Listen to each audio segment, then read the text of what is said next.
Hola, ¿qué tal? En esta sesión hablaremos un poco acerca de una prueba de hipótesis conocida como G cuadrada y esta se representa con la x elevada al cuadrado. Esta es una prueba de hipótesis que nos va a ayudar a determinar si algunas variables cualitativas van a cumplir cierto patrón o no, es decir, si se cumplen ciertas hipótesis estadísticas. Esta herramienta fundamental está centrada en variables cualitativas de tipo nominal, ordinal o binomial y pueden ser incluso, por ejemplo, ordinales en términos escalares numéricos. Es decir, cuando tú haces una pregunta del 1 al 10, ¿qué tanta validación le das a un argumento u otro? Entonces, en ese sentido, es importante tener en cuenta que esta variable cualitativa se tiene que analizar a partir de esta prueba de hipótesis, que es la G cuadrada. Este método estadístico no paramétrico, dado que como no tenemos valores cuantitativos como tal, pero sí tenemos valores cualitativos al cual podemos asignar un valor numérico. Por ejemplo, si tú haces una pregunta la cual tienes 4 opciones, puedes contar cuántas personas te contestaron cada una de las opciones y a partir de esto demostrar si probabilísticamente se contrasta con lo que tendría que observarse en términos teóricos, en términos de probabilidad teórica. Ya existen tablas y pruebas que nos permiten hacer este contraste y nosotros vamos a calcular esos valores. Entonces, cuando trabajamos variables categóricas que son principalmente nominales, ordinales o binomiales, nosotros tenemos la facilidad o la opción de establecer estas variables. ¿Cuándo las establecemos? Cuando nosotros hacemos nuestra pregunta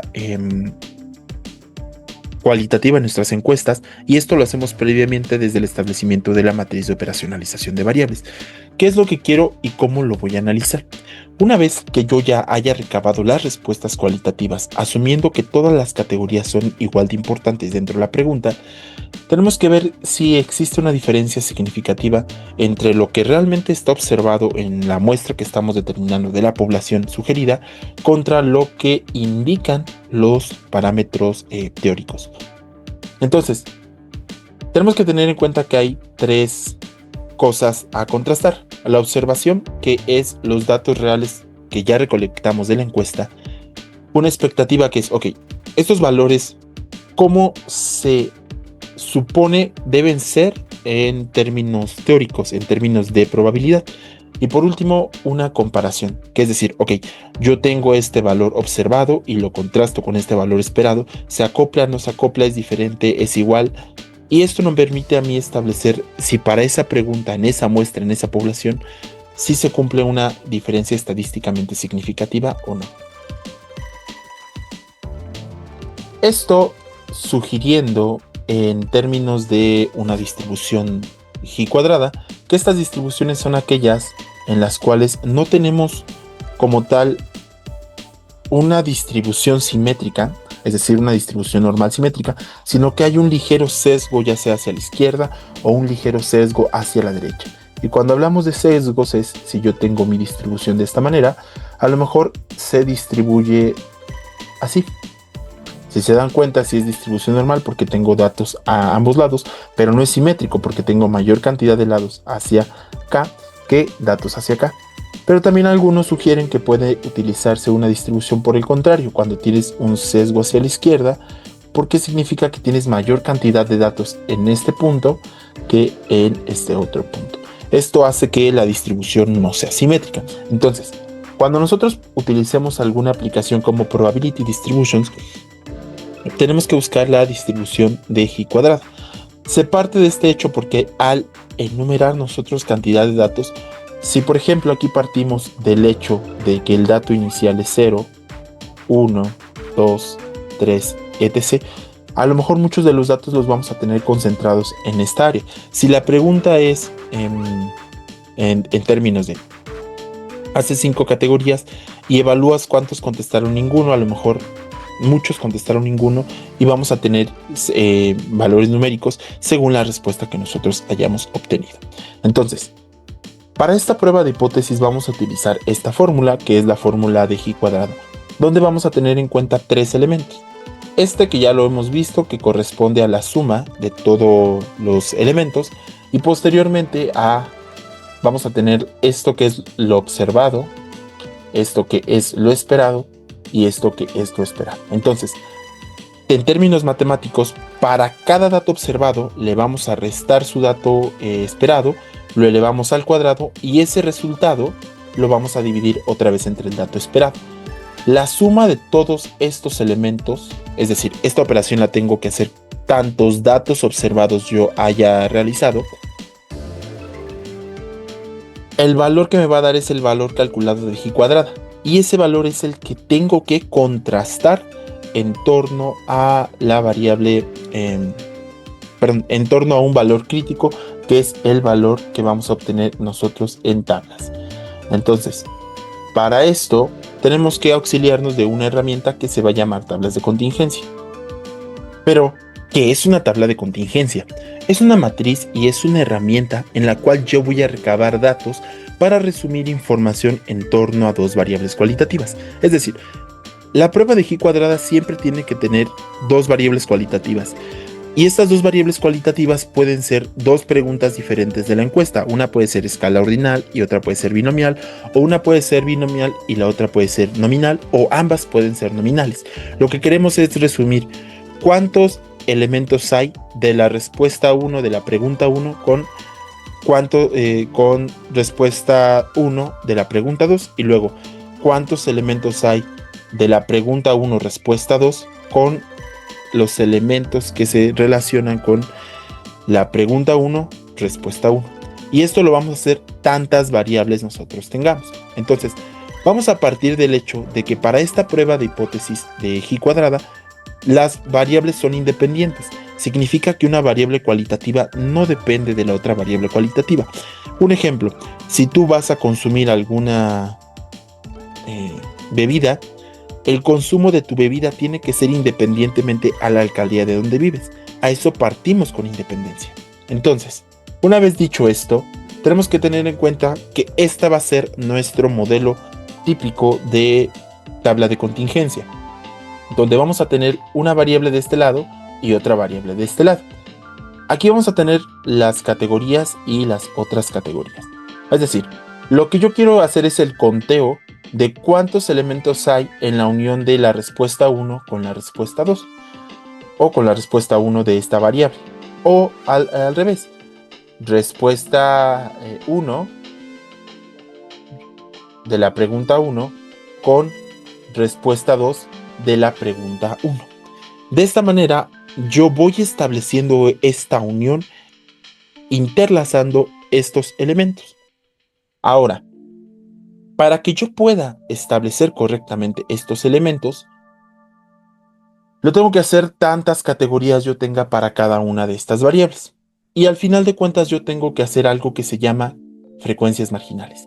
Las frecuencias marginales es la suma de todos los elementos que hay en la relación de estas categorías, es decir, la categoría A1 y B1, cuántos elementos tengo, la categoría A1, B2, cuántos elementos tengo, y la suma de todas estas categorías me va a dar una frecuencia marginal.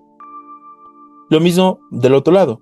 La categoría B1 con la categoría A1, cuántas respuestas tengo, y la categoría B1 con la categoría A2, cuántas respuestas tengo.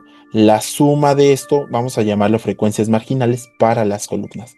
La suma de todas estas frecuencias marginales o la suma de todas estas frecuencias marginales nos tiene que dar el tamaño de la n.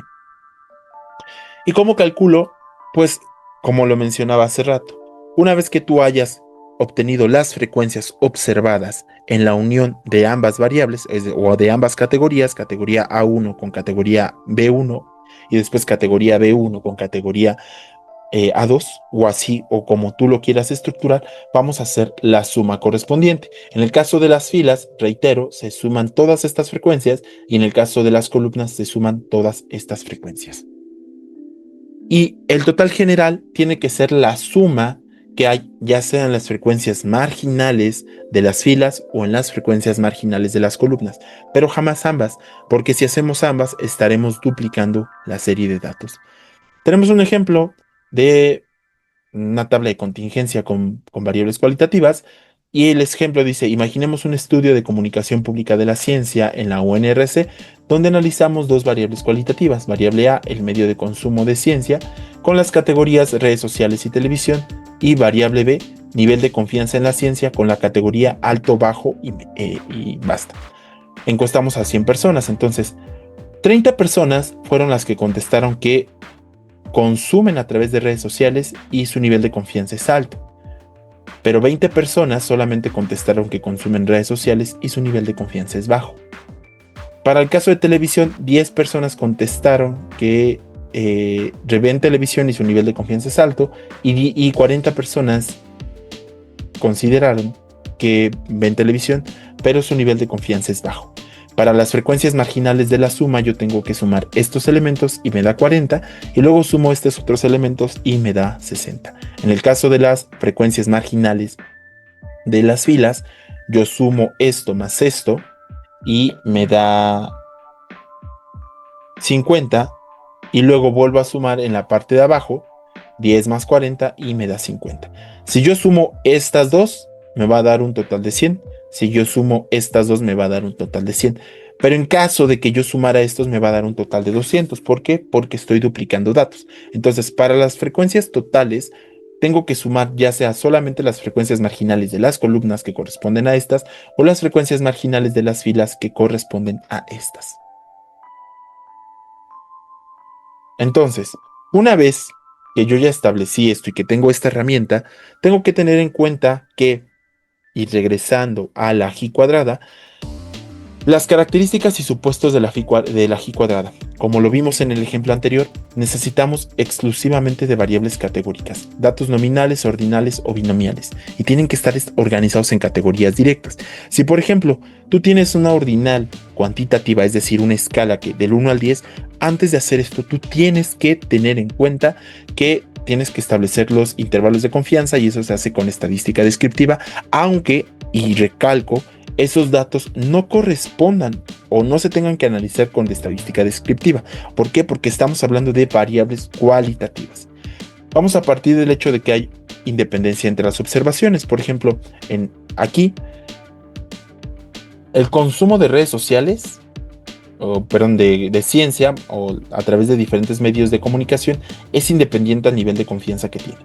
Partimos de ese hecho. Ahora vamos a comprobar si esto es cierto, y es lo que nos va a auxiliar la prueba de hipótesis. Por eso siempre partimos del hecho de que hay independencia entre estas variables. Un requisito crítico es que cada celda deberá tener al menos una categoría de mayor igual a 5, como lo marca aquí, porque al final eso nos da certeza en los datos. Aunque hay algunos otros autores que indican que es mayor o igual a 3, esto va a variar entre todo autor, y difícilmente las tablas de contingencia en las celdas pueden quedarse valores de 0. Y por último, como lo hemos visto en cualquier área de la estadística, es que la muestra tiene que ser aleatoria, es decir, los muestreos tuvieron que haberse realizado de manera probabilística a partir de un muestreo aleatorio simple, sistemático, estratificado o por conglomerados. Como lo marca este autor, es asimétrica y está sesgada hacia la derecha, y los grados de libertad dependen de las categorías, y ahorita vemos cómo se calculan los grados de libertad para esta prueba. La hipótesis nula es que no hay diferencias significativas entre las frecuencias observadas y esperadas, o que no existe relación entre las variables estudiadas, o que no se acopla al modelo al ajuste, o en su caso, la que vamos a utilizar en esta clase es que son independientes. Es decir, un ejemplo, la variable x e y son independientes entre sí, o la variable x es independiente a la variable y. Entonces, esa, digamos, es la hipótesis base, o la hipótesis que ejemplifica a nuestra serie de datos. La alternativa indica que realmente va a haber una diferencia, o que sí hay relación, o que sí hay dependencia. Entonces, por ejemplo, existe una asociación significativa entre las variables x y y, o que ambas son dependientes, o en su caso, la variable x depende de la variable y. Para la prueba de independencia requerimos nosotros de una tabla de contingencia, en la cual vamos a organizar en filas y columnas con frecuencias observadas, y a partir de eso vamos a estar realizando la serie de operaciones para realizar este cálculo. Después calculamos las frecuencias esperadas bajo el estatuto de que ambas frecuencias son independientes entre sí.